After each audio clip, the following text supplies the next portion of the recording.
कोशिश करें कि कम पैसे वाला कपड़ा हमारा हो, कम पैसे से हमारा पेट भर जाए, कम पैसा हमारी दिनचर्या में लगे। ये जीवन भर इसका निर्वाह गुरुदेव की कृपा से हुआ है। अब तो जैसे प्रभु रखें, प्रभु जैसे। शरीर स्वस्थ है तो टोटी से उतना ही पानी निकालना है प्रकृति का जितना आपको आवश्यक है। लाइट उतनी, ये नहीं कि आपके कमरे की है, नहीं, विश्वात्मा भगवान आपको सुविधा दे, उतना ही पंखा चलाओ जितनी जरूरत, जितना लाइट की। अगर बिना लाइट के आपका काम चल रहा है, पढ़ना नहीं, दरवाजा बंद, लाइट बंद, शांत अंधेरे में बैठकर चिदानंद स्वरूप प्रिया प्रीतम के ध्यान में मगन हो। साधु की एक अपनी रहनी होती है। ये बाहर घूम रहे हैं, पंखा चल रहा है, कूलर चल रहा है, वो सब तुम्हारे भजन कट रहे हैं, तुम क्या समझते हो, फ्री चल रहा है। प्रकृति कोई तो पैसा देगा ना, तो प्रकृति से उतना ही प्रतिग्रह लिया जाए जितने की अत्यंत आवश्यकता हो, चाहे गृहस्थ हो चाहे विरक्त। वो तुम्हारी संपत्ति नहीं, विश्वात्मा भगवान की है, तुम्हें सेवा के लिए दिए। अगर तुम बिजली उतनी खर्चा करोगे तो वो दूसरे की सेवा में आगे आ जाएगी। प्रकृति बहुत बड़ी है, परमात्मा की, ये संसार की जो सृष्टि है, सबकी सेवा में पहुंचने के लिए वस्तुएं, हम उतना ही प्रयोग करें जितनी हमें आवश्यकता है। ये हमें उन्नति अध्यात्म की प्रदान करेगी। तो वास, वस्तु, वस्त्र उतना ही प्रतिग्रह शून्य होकर प्रयोग करे जितनी अत्यंत आवश्यकता है। और विरक्त के लिए घर परिवार से मनिया ऑर्डर आकर के खर्चा होना, इससे अच्छा घर लौट जाए और वहां जाके मेहनत करे और फिर अपना जीवन यापन करे। अगर विरक्त है तो एकमात्र आश्रय गुरुदेव का, श्री भगवान का, बस जैसे भरण पोषण करें, जैसे बहुत अच्छे से करते हैं। अगर भोजन नहीं मिलता है तो आनंद इतना दे देते हैं कि भूख का कष्ट नहीं रहता है। सच्ची मानिएगा, ये केवल प्रवचन की बात नहीं है, ये छाती की बात है। कई कई दिन जब भोजन नहीं मिला तो इतना आनंद पवा देते थे कि भोजन की भूख मिट जाती थी। नहीं खान पान ते भावे है, नहीं कोमल वसन सुहावे है, ये प्रतिग्रह शून्यता। कंथा कौपी नवासस, नहीं खान पान ते भावे है, नहीं कोमल वसम सुहावे है, सब विषय लगे ते खारा है, हरि आशिक का मग न्यारा है। तरुतल पतितैः क्लिप्त वृत्ति फलाद्यैः। अब वृक्ष के नीचे रहने का समय नहीं रह गया, क्योंकि वृक्ष ही नहीं रहने। जिसको देखो वृंदावन वास के लिए आएगा तो सबसे पहले लता का हनन करने की सोचेगा। किसी लता को नष्ट करके आपका वृंदावन वास हो रहा हो, मत करना, श्री जी नहीं मिलेंगे। लता श्री जी की नित्य सहचरी है हमारे ब्रज की, और उसको काट करके, उसको हटाकर फ्लेट बना के, और उसमें अब बड़ी चतुराई की जाती है, बड़ी चतुराई की जाती है। जेसीबी से उसके नीचे कुआं कर दिया जाता है, वो गिर जाता है, रातों रात काट कर बाहर हो जाता है। तो क्या विश्वात्मा भगवान नहीं देख रहा है? रातों रात नष्ट हो जाओगे तुम, रातों रात नष्ट हो जाओगे। समय आने दो, लिख लो। ये ब्रज की लताएं, आप कोई भी हो, कोई भी हो, चाहे आप भूमि बेचने वाले हो, चाहे आप ब्रजवासी हो, चाहे आप बाबा जी हो, चाहे आप गृहस्थ हो, कोटि ब्राह्मणों की हत्या का पाप लगता है एक लता के छेदन से, हरिराम व्यास जी ने कहा है। ये ब्रज की लताएं हैं, ये अज्ञान के कारण जानते नहीं, ब्रज की लताओं का नाश कर देते हैं। नहीं, ये लताएं बड़े बड़े परमहंस भजनानंदी ब्रह्म ऋषि की हत्या करने का जितना बड़ा दंड मिलेगा, उससे कई गुना बढ़कर दंड मिलेगा। वृंदावन की लता सम कोटि कल्प तरुणाएं, रज की तुल वैकुंठ नहीं और लोक के माएं। एक बार वृंदावन की लता से रो के देखो क्या प्रदान करती है। एक बार वृंदावन की लता को राधा नाम सुना के देखो कितनी करुणा बरसाती है। ऐसी लताएं जिनकी प्रिया प्रीतम के द्वारा दुलार वृत्ति होती है। राधा करावचित पल्लव वल्लरी के, स्वामिनी जी की कृपा दृष्टि से सींचे गए, स्वामिनी जी के कर कमल से दुलराए गए, ये वृंदावन की लताएं हैं, वृक्ष हैं। धिक्कार है हमारी बुद्धि को चंद रुपयों के लिए आज हम लताओं का छेदन कर रहे हैं। बड़ा सुंदर पीपल का वृक्ष था, रास्ते में आते थे, बड़ा सुंदर बट वृक्ष, हमें लगता है कम से कम 300 वर्ष पुराना नीम का पेड़। ऐसे गए, अब कुछ बस नहीं चलता, कुछ बस नहीं चलता।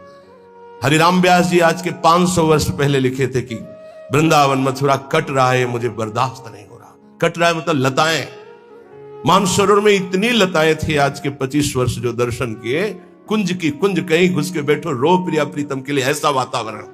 अब वही संगमरमर, वो रज नहीं ढक दी गई, लताएं काट दी गई, संगमरमर बिछ गया, बोले उन्नति हो गई। हमारे ब्रज की उन्नति संगमरमर से नहीं है, रज और लताओं से है। ये रोड से उन्नति नहीं है, रज और लताओं से उन्नति है। जब हम परिक्रमा में लौटते तो जो ब्रह्मानंद मिलता है वो आज पद्मासन लगा के बैठने से नहीं मिलता, ध्यान रखना। बड़े बड़े महापुरुषों को देखा, अब रज रानी के दर्शन मिलना दुर्लभ है। हर जगह व्यवस्था ऐसी, छू न जाए रज, जिससे कल्याण होना है, जिससे परम पद मिलना है। बोले त्यक्त्वा सर्वाभिमानम प्रतिग्रह मटनम तुच्छ भैक्ष्याय कुर्वन्। अगर प्रिया प्रीतम के प्रेम रस को प्राप्त होना है तो तुम्हारे प्रसाद में श्री जी का भोग प्रसाद तो हो ही, ब्रजवासियों का टुकड़ा जरूर हो। ये हम सिद्ध महापुरुषों की बात कहते हैं, गुरुदेव के श्रीमुख की बात कहते हैं, अपने हृदय की बात कहते हैं। गुरुदेव ने कहा नीलांबर पीतांबर उसी के नेत्रों में झलकता है जिसके प्रसाद में ब्रजवासियों का टूक होता है।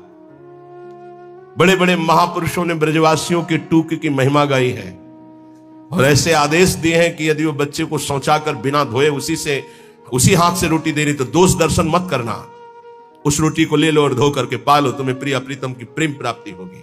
बहुत सिद्ध जन है ये जो ब्रजवासी जन है, सच्ची मानिए, ये इनको गृहस्थ मत जानिए, इनको साधारण मत जानिए, असाधारण है। इन्होंने बहुत भजन किया तब जाके ब्रज में सीधे मां के गर्भ से इस रज में प्रकट हुई है और उनके घरों के जो टूक है उनमें बड़ी सामर्थ्य है प्रेम प्रदान करने की। लेकिन वो आदेश दे के मंगाने वाले से नहीं, उनके दरवाजे पे जाकर के उनके टुकड़े मांग कर खाने के। त्यक्त्वा सर्वाभिमानम प्रतिग्रह मटनम तुच्छ भैक्ष्याय कुर्वन्। हमें जो अपमान ब्रजवासियों के दरवाजे में मिलता है वो जानते हो क्या करता है? हमारे प्रारब्ध का नाश करके, हमारे अहंकार का नाश करके प्रिया प्रीतम की प्राप्ति कराता है। पक्का डरो मत, जब ब्रजवासी गाली दे अपमान दे तो छाती फुला लो कि आज हमारे बहुत बड़े प्रारब्ध का नाश होगा और प्रिया प्रीतम के मिलने का संयोग बन रहा है। बात हमारी मान लीजिए, पक्की बात आपसे कह रहे हैं।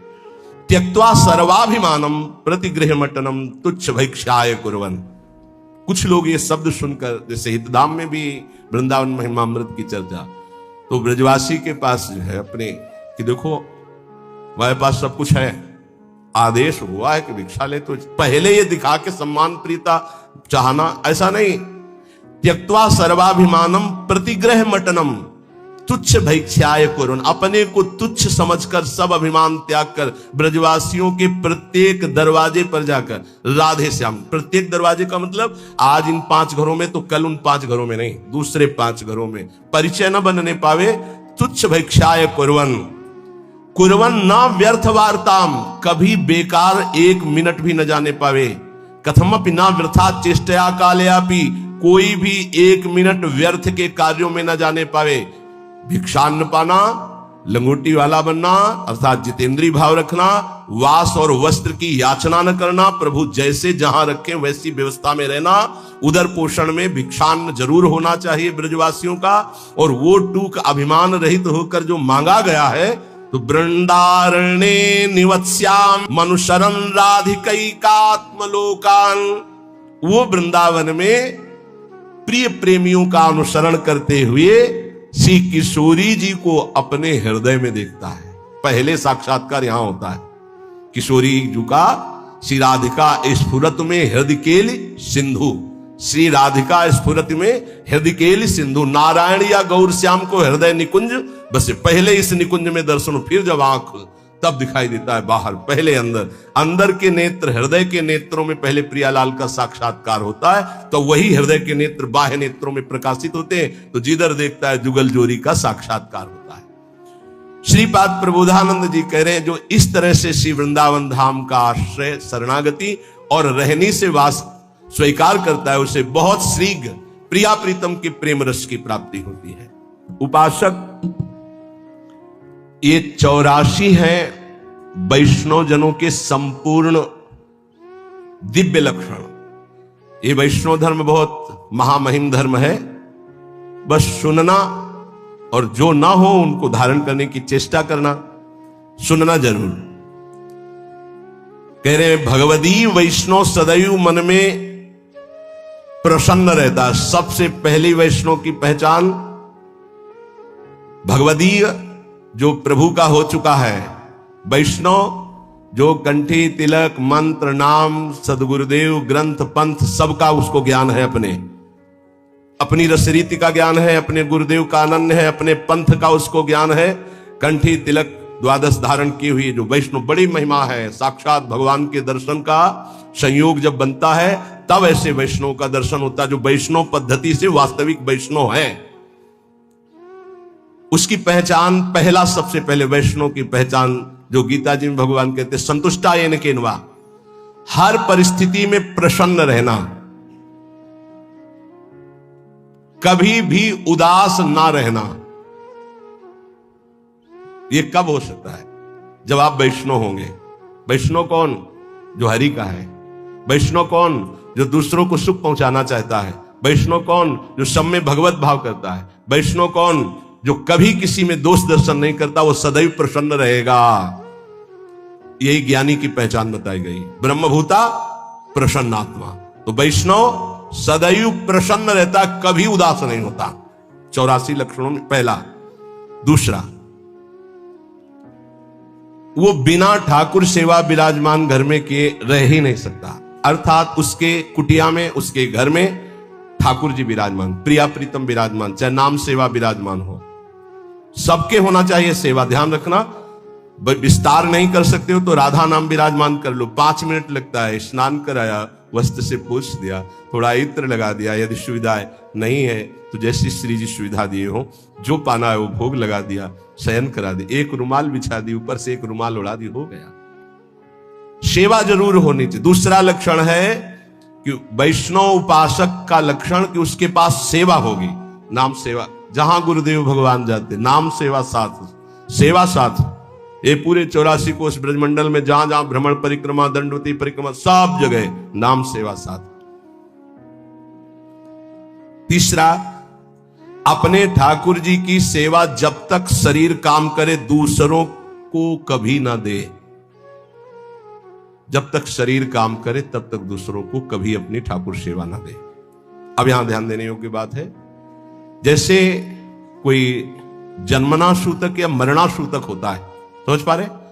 जन्मना सूतक और मरना सूतक, उसमें लोग क्या करते हैं, अपने ठाकुर जी दूसरों के घरों में भिजवा देते हैं। तो क्या आप अपना बच्चा भिजवा सकते हो दूसरों के घरों में? नहीं भिजवा सकते। फिर आप दूसरों के घर में ही जाके पाइएगा 13 दिन। वहां ठाकुर जी पा रहे हैं और तुम अपने घर में पा सकते हो क्या?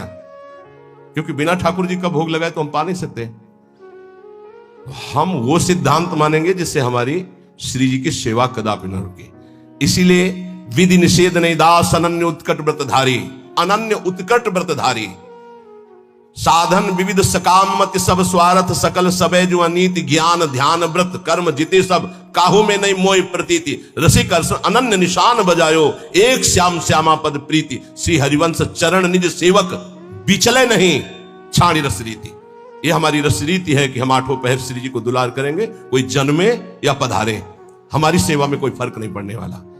हम दूसरों के यहां हुए 13 उत्सव में अब भोग नहीं लगाएंगे, लेकिन हम अपने घर में अगर कोई जन्मता है, पधारता है, उस पर कोई फर्क नहीं पड़ेगा। हमारी श्री जी की सेवा यथावत चलेगी, जन्मना सूतक में भी मरना सूतक में। वो हमारे प्राण प्यारे हैं। हम बिना जल पिलाए जल नहीं पी सकते, बिना भोग लगाए भोग नहीं पा सकते, बिना से उनको शयन कराए हम शयन नहीं कर सकते। ये पद्धति वैष्णव वही जिसके घर में ठाकुर सेवा हो। और तीसरी बात, जब तक हमारे शरीर में दम है तो हमारी ठाकुर सेवा कोई और नहीं कर सकता। अम्बरीश जी की नई रानी सेवा, तो उन्होंने कहा सेवा चुराने की जरूरत नहीं, आप अपने ठाकुर विराजमान करो, हम सुविधा देंगे, पर आप हमारी ठाकुर सेवा की कि आप पोछा लगा दो, आप सोहनी लगा दो, आप पात्र मार्जन नहीं, ये हम स्वयं करेंगे। चक्रवर्ती सम्राट होते हुए स्वयं अपने कर कमल से प्रभु की सेवा की परिचर्या, तो सुदर्शन चक्र उनकी रक्षा में। अपने मस्तक पर जो सेव्य का दासत्व स्वीकार करते हैं, ये जो मस्तक पर चिन्ह है, ये किशोरी जी के दासत्व का आचार्य परंपरा से चिन्ह है। अलग अलग वैष्णवजन सब धारण, इसके धारण करने में शर्माओ मत, तुम्हारे दुर्भाग्य है जो शर्माते हो। अरे जब संसार में पति के लिए सुहागवती ठसक से मंगल सूत्र पहनकर मांग भरती तो शर्माती है क्या? तो ये अखिल कोटि ब्रह्मांडों का मंगल सूत्र है। जो अखिल कोटि ब्रह्मांडाधिपति प्रभु है वो हमारे स्वामी है। ये कंठी उनका मंगल सूत्र है, ये तिलक उनका सुहाग है। देखते ही दूसरा कहेगा भगत है। आया ना संबंध हमारा प्रभु का। हम सौभाग्यवती है, क्योंकि ये हमारा सुहाग है, ये हमारा मंगल सूत्र, हमारे प्रीतम युगल सरकार है। बिहरत दो प्रीतम कुंज, अपने सेव्य का ये दासत्व मस्तक पर धारण करण, ये सीधे भगवत पार्षद है आप। ये कोई साधारण नहीं तिलक ऐसे खींच ले शर्माए तिलक लगाने में। जो हम कह रहे हैं उसे मानो, प्रार्थना मानो, अपने प्रभु के दासत्व को धारण करना। स्वामी जी की परिकर में देखो, पूरा मुड़वा के पूरा ऐसे रज लगा, तब पहुंचते हैं श्यामाजू के चरणारविंद में। चौथा, कभी किसी से विरोध भरे वचन वैष्णव को नहीं बोलना चाहिए, मधुर वचनों के द्वारा ही अपनी बात कहनी चाहिए। पांचवा, किसी भी विषय और भोग की तृष्णा का आदर नहीं देना चाहिए। जो अंदर विषयों के प्रति प्रियता और तृष्णा कहते हैं, भोगे हुए विषय को पुनः भोगने, उसका आदर नहीं, निरादर करना चाहिए। चल गंदी बातों में फंसाता है मन, अब नहीं मानूंगा तेरी बात। छठवां, प्रभु की सेवा भय और स्नेह दोनों रख के करनी चाहिए। भय और स्नेह। भय कैसे? कहीं हम बात करें तो हमारी मुख में चूंकि रस होता है तो कहीं थूक की छिट्टी ना चली जाए। रसोई बना रहे हैं या स्नान करा रहे हैं, मौन का आश्रय लेकर अगर हम कहीं कुछ बोलते हैं तो, और पद गाना है तो गुनगुनाते हैं, इसमें छिट्टी नहीं पड़ने की संभव। भय सहित प्रसादी स्पर्श तो पहले हाथ धोइए श्री जी की सेवा में, फिर अमनिया वस्तु छूजिए। तो भय सहित और स्नेह सहित सेवा दो प्रकार से होती है। भय होना चाहिए कि कहीं उनके विरुद्ध हमारा कोई व्यवहार ना हो, और स्नेह प्रेम से। भय इसलिए कि त्रुटि ना हो। अब हंसी मजाक हो रही, बात हो रही, आप रसोई बना रहे हो तो गड़बड़ हो जाए। इधर उधर खड़े हो, वहां रसोई मनिया नहीं, वहीं खड़ो, मंत्र जप करो। कोई भी जीव जंतु ऊपर छत में टहल रहे हैं, छिपकली है या कुछ, सावधानी। अमनिया करते समय बहुत सावधानी रखने की जरूरत है, क्योंकि श्री जी को भोग लगेगा, सैकड़ों जन प्रसाद पाएंगे, एक त्रुटि सैकड़ों को हानि पहुंचा सकती है। घरों में या ऐसे छिपकली टहलती रहती है। अब उसको तो ज्ञान नहीं, आपकी रसोई में 5 किलो दाल बन रही मां, और उसमें जो वाष्प भाप बना, अब वो ऊपर चिपकी हुई, उसका चिपकने की पावर शक्ति कमजोर अचानक हुई, भागी और गिर गई। अब उबल रहा है, उबलने में उबल गई। अब वो अगर कोई खाएगा तो छिपकली के काटने में जहर नहीं, उसकी त्वचा में जहर है। ऐसे बहुत से कीट पतंगे, ऐसे बहुत सावधान। आप दूध उबाल रहे हैं, वहां खड़े हैं, नाम जप करते रहे, दूध उबल जाए, उतार करके जाली वाला ढक कर, बड़ी सावधानी, क्योंकि श्री जी को भोग लगाना है, संत जन प्रसाद पाएंगे। कई असावधानियां ऐसी होती हैं जिनमें कई जगह देखा गया है कि अस्पताल ले जाना पड़ा है। बहुत सावधान। छठवां, प्रभु की सेवा भय सहित और स्नेह रख करके करें। सातवां, हर उपासक को अपने देह को नाशवान समझकर छूटेगा, यह बात दिमाग में बैठा लेनी चाहिए वैष्णव को। यह शरीर नष्ट होगा, छूटेगा, आज नहीं तो कल छूटने वाला है। ये 84 लक्षणों में एक लक्षण ये भी। हर समय तुम्हारे दिमाग में बैठा रहे तुम्हारा शरीर छूटेगा तो तुमसे पाप ही नहीं होगा कि यार जब शरीर ही छूटना है तो पाप कर्म काहे को करे। अपने देह को अनित्य समझना कि यह छूटेगा। आठवां, सत्संग में प्रधानता अपने ही रस के वैष्णव की करे। अपने ही रस के वैष्णव की करे। अगर अपने रस का वैष्णव नहीं है तो फिर बिल्कुल नहीं, हमें ऐसा संग नहीं करना, हमें ऐसे प्रवचन नहीं सुनने। तभी हम आपसे कहते हैं, नाम रूप लीला धाम, चार के सिवा हमारा कहीं विश्वास नहीं है। या तो नाम की चर्चा करो, या रूप की, या लीला की, या धाम की, इन्हीं के सिद्धांतों की चर्चा। ये कलिकाल मलायतन मन कर देख विचार, बड़ी मलिनता छा रही कलयुग में। वैष्णव का संग हो, पर अपने रस के वैष्णव का संग हो, सुलझा हुआ शास्त्र प्रमाणित संग होना चाहिए। गुरु के बिना समाधान नहीं हो सकता।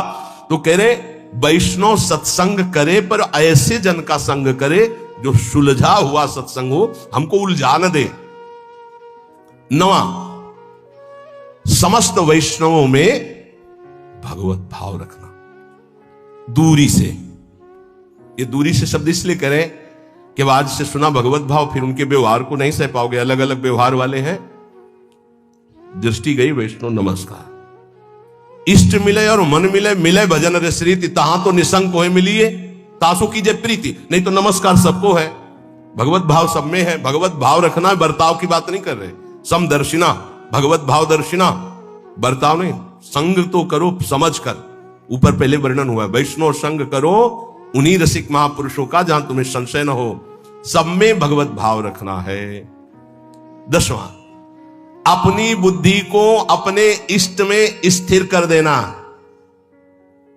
जैसे कल एक अनन्य उपासक बाहर कहीं के हैं, वो आए और उन्होंने कहा कि राधा नाम की इतनी प्रीता हो गई कि अब और नाम का कीर्तन जैसे गांव में प्रभात फेरी में होता है, तो जब राधा नाम का कीर्तन सब गाते हैं तो हम गाते हैं, इसके बाद जब और गाते हैं तो हम नहीं गाते हैं, तो मन में लगता है कहीं अपराध तो नहीं बन रहा है। वो आपसे जानकारी करना चाहते हैं। बिल्कुल रुचि नहीं है अन्य ना बोलने की, ना सुनने की, ना गाने की। हमारा कोई ऐसा नहीं है, पर हमारी रुचि ही नहीं है। जब राधा नाम गाया जाता है तो मैं गाता हूं, नहीं तो मौन हो जाता हूं। क्या यह अपराध तो नहीं? हम क्या अपराध नहीं, तो धन्य भाग है। वही तो महाप्रभु हरिवंश चंद्र जी कह रहे, रसना कटो जो अन रटो, निरखी अन फुटो नैन, श्रवण फुटो जो अन सुनो, श्री राधा जसमैन। मीरा जी ने जब पद लिखा प्रश्न करके गोस्वामी जी को, तो गिरधर से प्रीति की बात कह के लिखी। और गोस्वामी जी ने जब उत्तर दिया तो लिखा, जाके प्रिय न राम वैदेही, तजिए ताहि कोटि बैरी सम जत्यप परम सने। गिरधर गोपाल शब्द नहीं लिखा, लिखा जाके प्रिय न राम वैदेही। अपने इष्ट की अनन्यता, वो अपने इष्ट की अनन्यता से प्रश्न कर रहे, वो अपने इष्ट की अनन्यता से उत्तर दे रहे।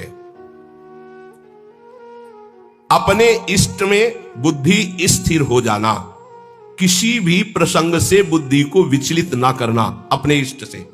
11वां, श्री भगवान के दर्शन होंगे ऐसी आशा रखना। ये वैष्णव धर्म है। हमें इसी जन्म में भगवत साक्षात्कार होगा, ये दृढ़ आशा रखना। 12वां, आसुरी भाव वाले लोगों का संग न करना। ऐसे आसुरी पुरुषों का संग न करे जो आपके भगवत दर्शन की आशा तोड़ दें, भगवत भजन की आशा तोड़ दें। 13वां, प्रसाद बहुत समझ बूझ के ही लेना।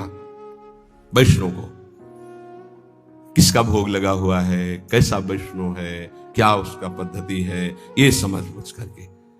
हाँ, जहां महारानी जो नहीं है, कई ऐसे अलग अलग भाव वाले जन हैं, अपने अपने भाव के अनुसार हमको अपने इष्ट मिले और मन मिले। खान पान तो कीजिए रसिक मंडली माए, जिनके और उपासना तहां उचित ध्रुनाए। पक्का, ये पक्का। संभव हो जानकारी करके ही प्रसाद ले, नहीं तो उपवास, इष्ट की अनन्यता। ये वैष्णव धर्म है। वैष्णव धर्म बड़ा चमत्कार है भगवत वैष्णव धर्म में। एक काशी में वैष्णव रहते थे, श्यामा श्याम के उपासक अनन्य। अब रहते काशी में, कभी विश्वनाथ जी के दर्शन करने नहीं गए, और उनका बड़ा यश हुआ। तो विश्वनाथ जी के जो प्रधान सेवक थे वो बड़े ज्योतिषाचार्य थे, तो थोड़ा ईर्ष्या सी हुई कि इतने प्रसिद्ध है वैष्णव और परम वैष्णवाचार्य भगवान महादेव जी के दर्शन करने नहीं आते, काशी में रहते हैं और विश्वनाथ जी के दर्शन करने एक बार भी नहीं आए।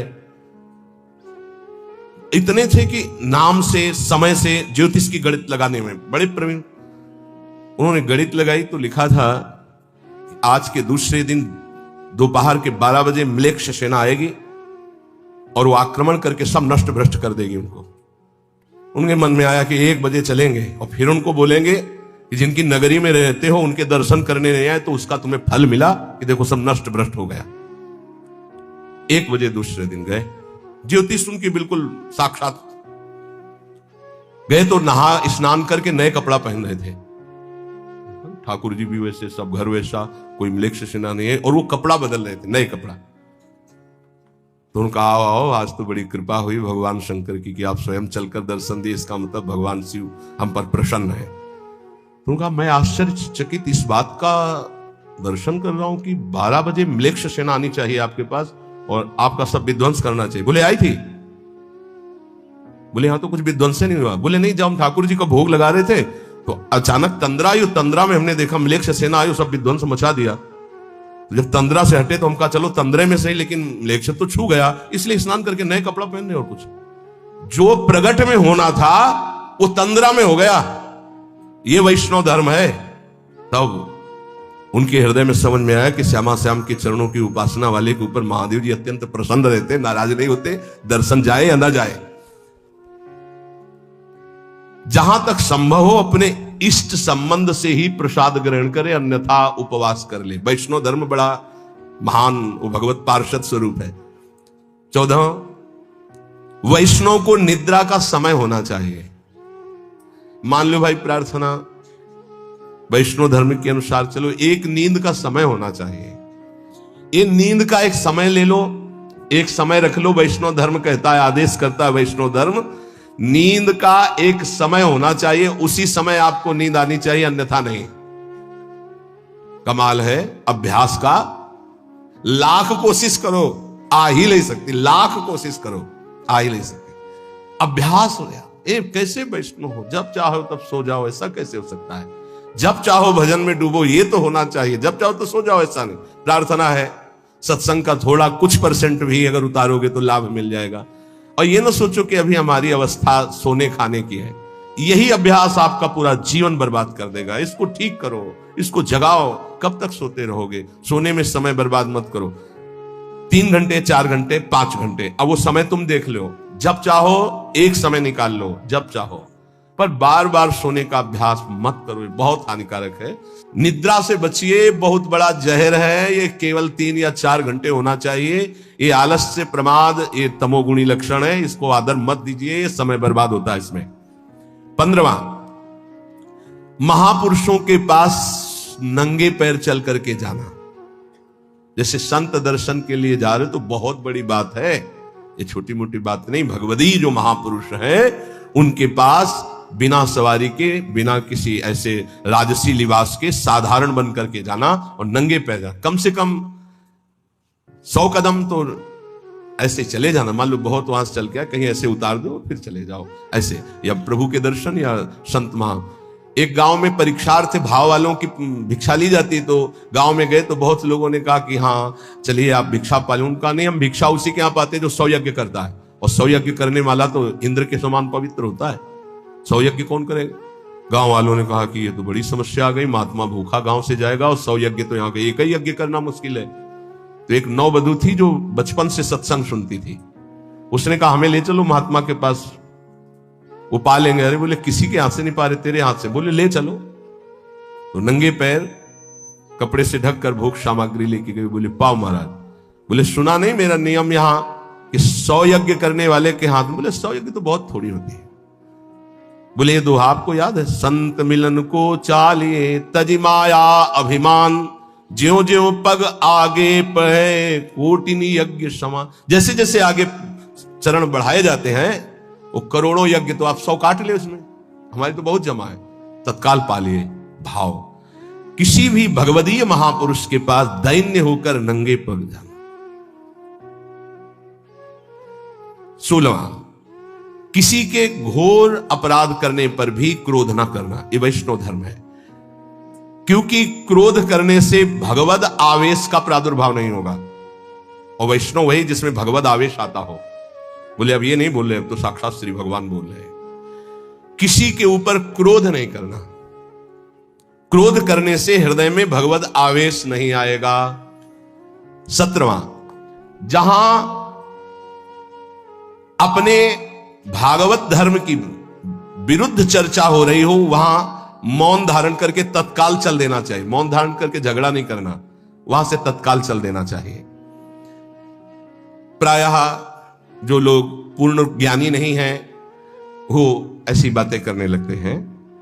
तो हमको ऐसी बातें नहीं सुनी जहां प्रभु के नाम रूप लीला धाम की अवहेलना हो रही हो। जहां स्वधर्म के विरुद्ध चर्चा होती हो वहां से मौन होकर उठकर चल देना चाहिए। 18वां, जो कंठी तिलक गुरुमंत्र नहीं लिए है, अभी बड़ी समस्या वाला है, हम उसके हाथ का पानी और भोजन ना पाए, फिर बड़ी समस्या हो जाएगी। पति कंठी तिलक लिए, पत्नी लिए नहीं, या पत्नी लिए है तो पति नहीं लिए, बड़ी समस्या है। तो इन्हीं समस्याओं का समाधान हो जाना, वैष्णव धर्म पर स्थित हो जाना है बहुत कठिन। ये हितधाम में जब चर्चा हुई थी तो एक बार लौट करके पूज्य बाबा जो राधा नाम कीर्तन करते थे तो उनको कीर्तनिया बाबा कहते थे, बड़े ही प्रेमी स्वभाव। लौट के आए, बोले महाराज इस चर्चा से तो बड़ी खलबली मच गई। बोले कितने परिवार टूट जाएंगे आपने जो चर्चा की है। वो पत्नी के हाथ का कैसे पाएगा वैष्णव जिसके गले में कंठी नहीं है और अवैष्णव। देखो, जो वैष्णव धर्म कहता है उसके अनुसार हमको चलने की बात कही गई है। अगर कहीं किसी को ऐसा संयोग बैठता है कि ऐसा नहीं है, तो उसमें भगवत भाव करके काम चलाए, नहीं तो परिवार टूट जाएगा।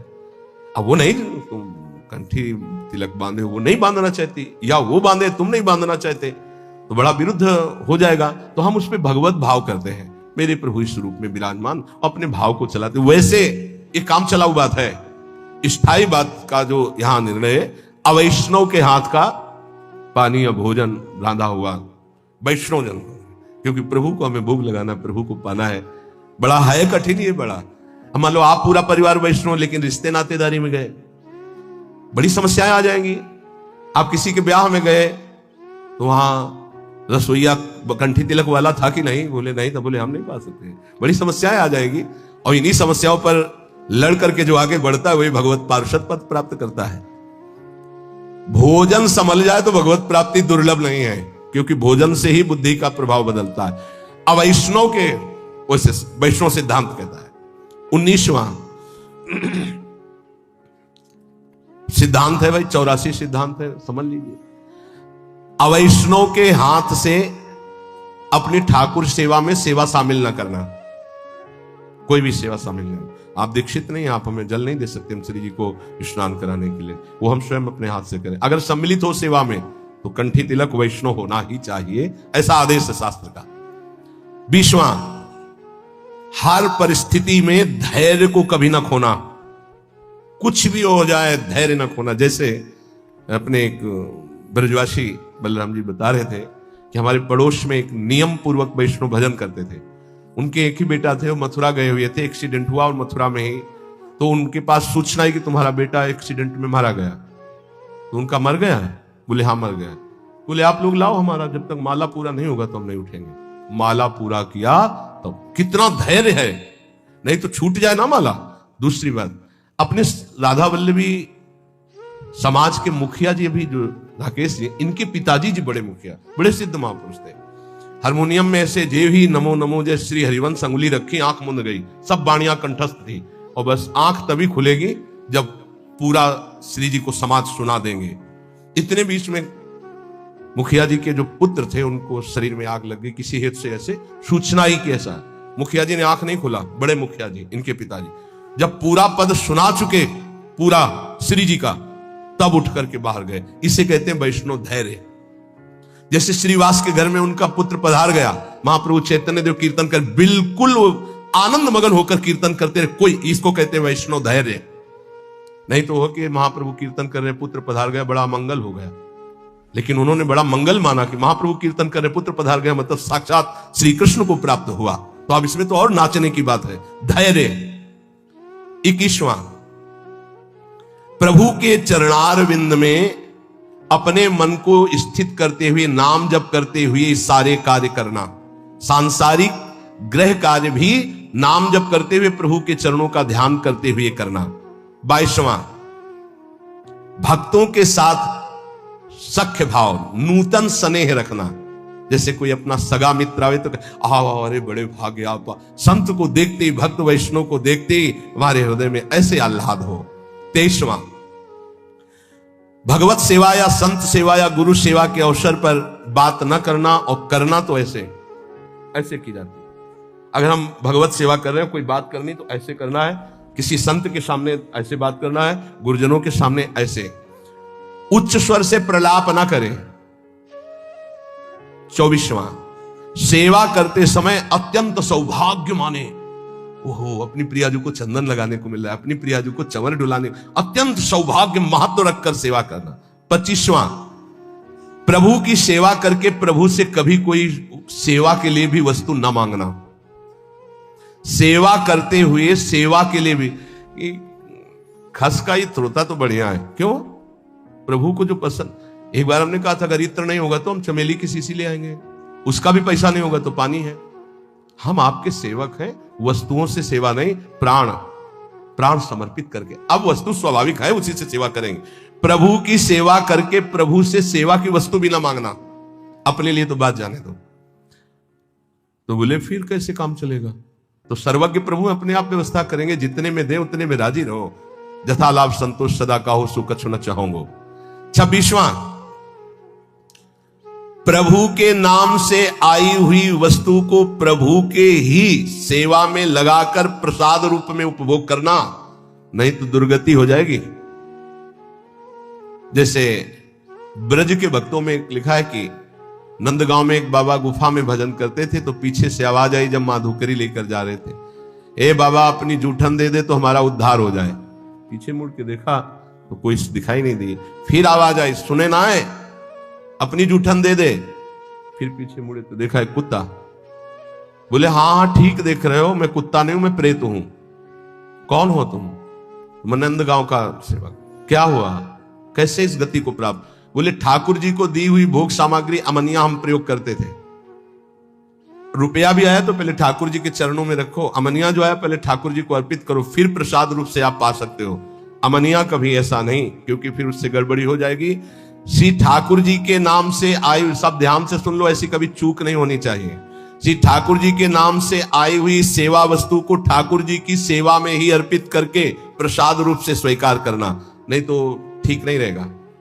अर्थ भी आया तो पहले श्री चरणों तक पहुंचाओ, आप उसके स्वामी नहीं, स्वामी वो है, वहां अर्पित करके फिर सेवा में लगाओ, नहीं धोखा हो जाएगा। और जो अर्थ जिस सेवा के लिए आया उसी सेवा में लगना चाहिए।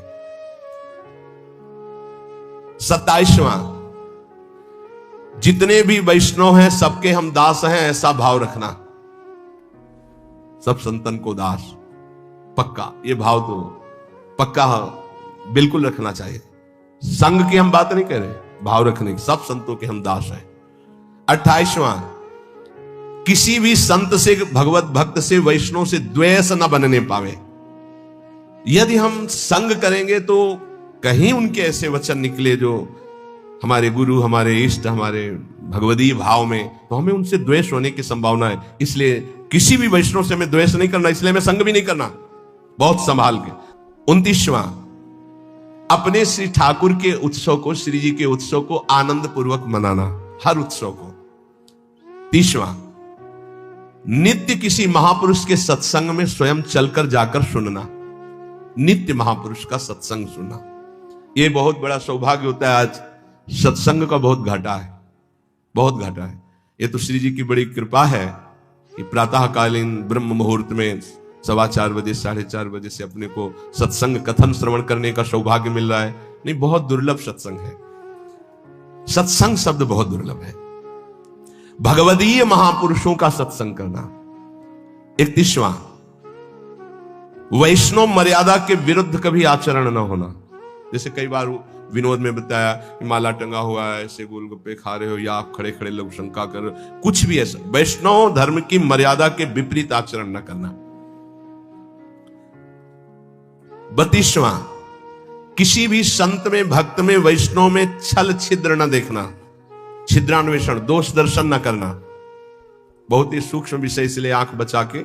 ज्यादा मिलने जुलने में बड़ी समस्या यही हो जाता है, फिर दोष दर्शन होने लगता है। जब तक भगवत प्राप्ति न हो तब तक अपने को बचा के रखे, ज्यादा व्यवहार करोगे दोष दर्शन हो जाएगा। 33वां, नवीन जो वस्तु ऋतु की है उसे ठाकुर जी की भोग सामग्री में अवश्य लगे। इसमें गुरुदेव भगवान को बहुत प्रवीण देखा। कुछ भी सबसे पहले ऋतु की वस्तु गुरुदेव भगवान, जो किनका आता है उच्छिष्टामृत, तो उसमें देखते हैं हर वस्तु। सहतूत का समय चल रहा है, सहतूत, जामुन का जामुन का, बेर का, जो ऋतु फल वो जरूर श्री जी को भोग लगेगा। कल एक प्रसाद आया जो कड़ुआ नीम का, तब ध्यान आया संवत्सर के प्रथम दिन नीम की कोपलों का भोग लगता है। गुरुदेव भगवान कहीं चूक नहीं होगी, नवीन से नवीन हर वस्तु का श्री जी को भोग। जब वो नीम की पत्ती कैसे प्रसाद में, तो महाराज जी के यहां से उच्छिष्ट आया, उसमें है। अच्छा, संवत्सर का प्रथम दिन तो श्री जी को भोग लगता है, नवीन नीम की कोप लेके। गुरुदेव भगवान नवीन वस्तु ऋतु के अनुसार ठाकुर जी के लिए खोज करके भोग लगाना। इस समय कौन सा फल, इस समय ये वैष्णव। 34वां, जो तुम्हें सबसे प्रिय वस्तु हो उसे अत्यंत आनंदित होकर अपने प्रभु को अर्पित करना और फिर बांट देना, फिर बांट देना।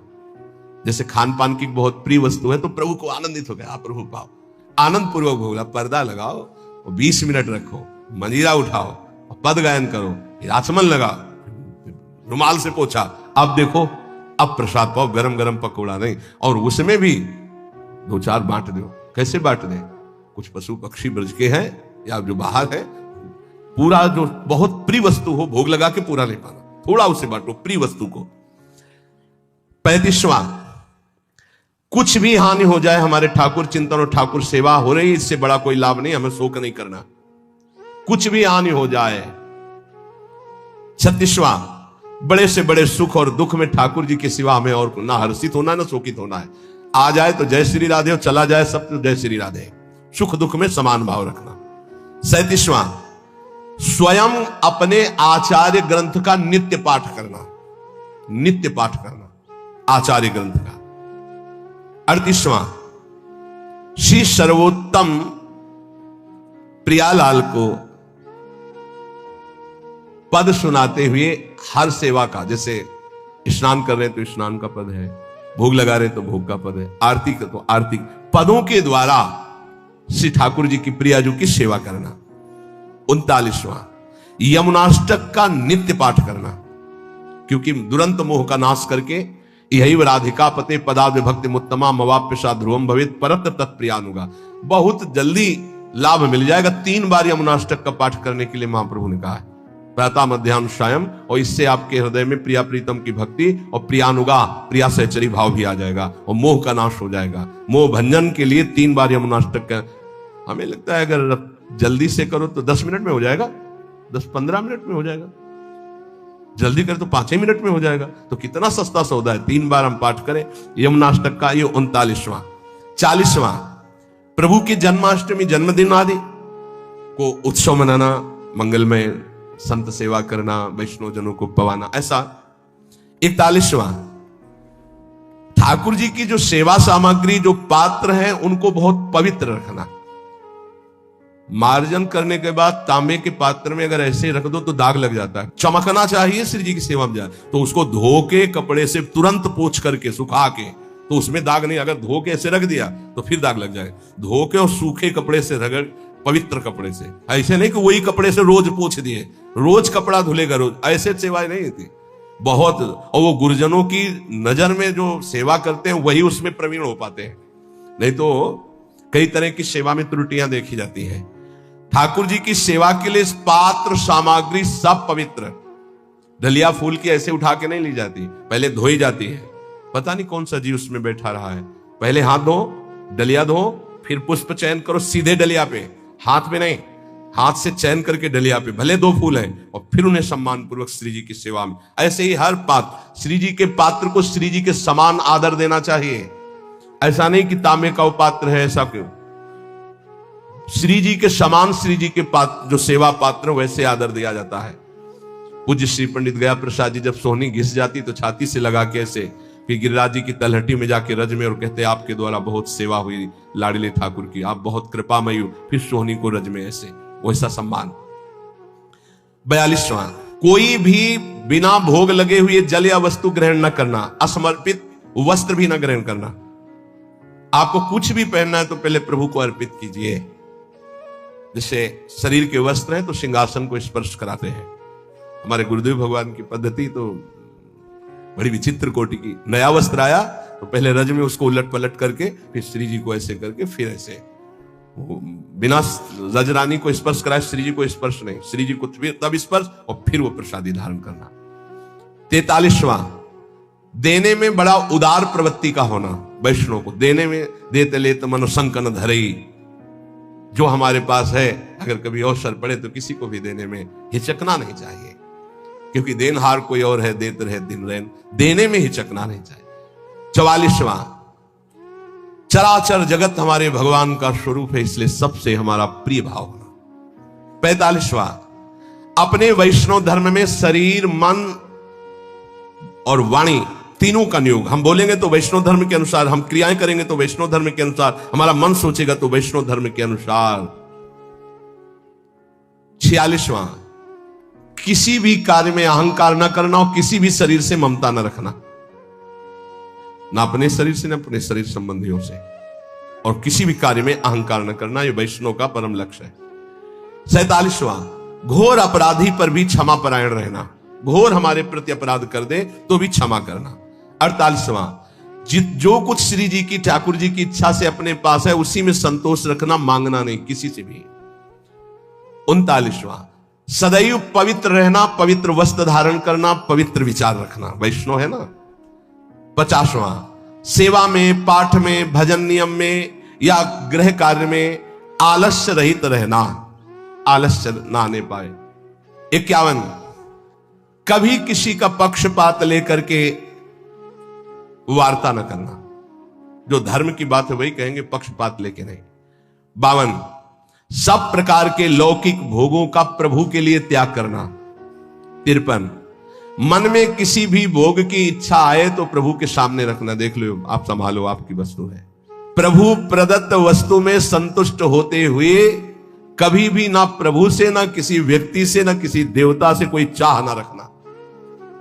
55, जितनी वस्तुएं हैं वो हमारी नहीं है, हमारे घर में हमारे पास जो भी है वो सब प्रभु की है ऐसी मानना। तो दियम वस्तु गोविंदम तुभ्यमेव, वैष्णव के पास सब प्रभु प्रदत्त वस्तु प्रभु की है, उसको अपनापन कहीं नहीं दिखता, केवल प्रभु में। 56, घोर शत्रु व्यवहार करने वाले पर भी कभी शत्रुता का भाव न रखना, यह वैष्णव का धर्म है।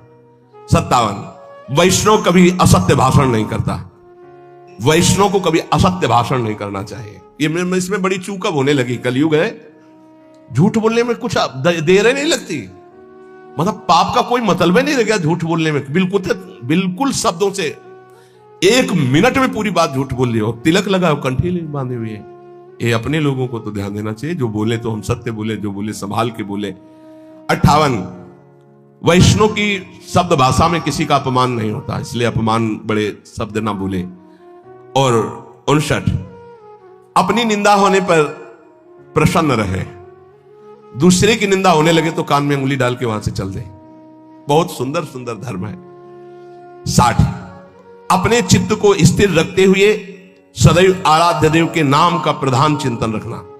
61, इंद्रियों के विषयों में इंद्रियों की प्रीति होती है पर हम उसको नहीं भोगेंगे प्रभु की प्राप्ति के लिए। 62, स्त्री पुत्र घर आदि मेरे गोविंद का है, मेरा नहीं है, ऐसी भावना रखना। 63, स्त्री पुत्र आदि के बिछुड़ने पर दुख ना मानना, क्योंकि वो प्रभु के थे, प्रभु ने ले लिया है अपनी सेवा में। हे देखो वैष्णव धर्म, एक आए थे तो उन्होंने कहा हमारा अकेला पुत्र था, पधार गया, भगवान पे श्रद्धा हो गई। स्त्री वास्तवाय स्त्री पुत्र ग्रह आदि गोविंद के हैं, ऐसा भाव रखना। 63वां, स्त्री पुत्र आदि के बिछुड़ने पर दुख न मानना, भगवान की वस्तु भगवान ने अपनी सेवा में ले ली। 64, किसी भी बात का घमंड न करना कि मैं वैष्णव हूं, मैं भजनानंदी हूं, मैं अमुक जितेंद्री हूं, त्यागी हूं, कोई भी। 65वां, आर्जव, बहुत सरल स्वभाव, कुटिलता रहित, सरल स्वभाव न मन कुटिलाई, वैष्णव का सरल स्वभाव होता है। 66, भाषण प्रिय हितकर सत्य, सत्य बोलना है पर प्रिय और हितकर बोलना है। 67, सदैव संभाषण के बीच में इष्ट का नाम उच्चारण करते रहे, राधा राधा, फिर बात राधा, ये वैष्णव का लक्षण है।